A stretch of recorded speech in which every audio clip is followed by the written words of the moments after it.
So, magandang araw sa inyo mga boss. Welcome ulit sa panibagong araw ng ating running journey. Ngayon ay day 5 ng marathon training natin. Habang tumatagal ang training na ito, mas lalo kong nararamdaman kung gaano kaimportante ang consistency sa pagtakbo.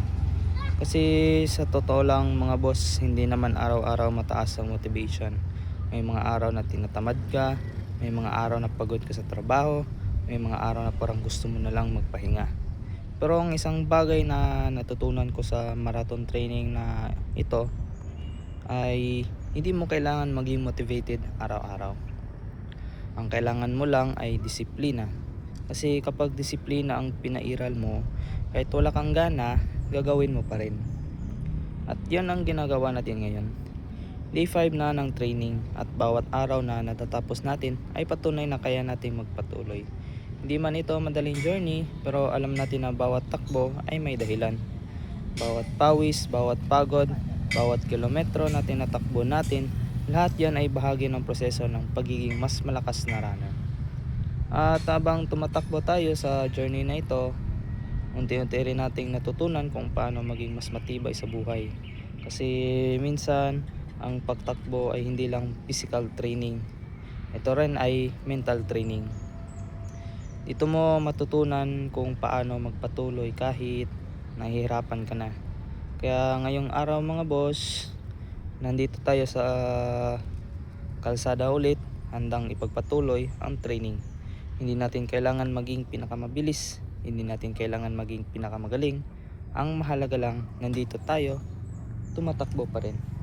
Kaya tara mga boss, samahan nyo ako ngayong araw na to, tatakbo na tayo.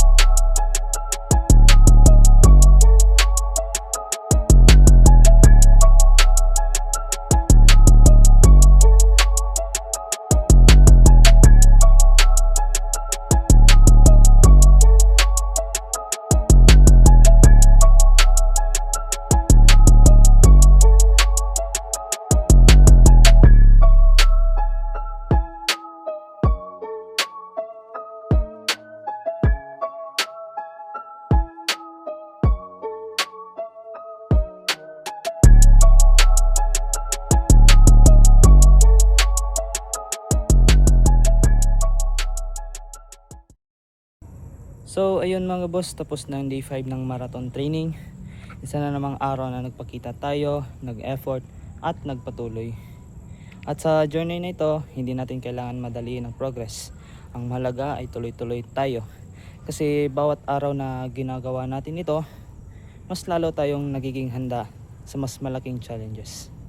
Day 5 completed. Salamat sa pagsama sa running journey na ito mga boss.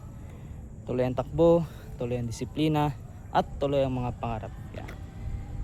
See you soon.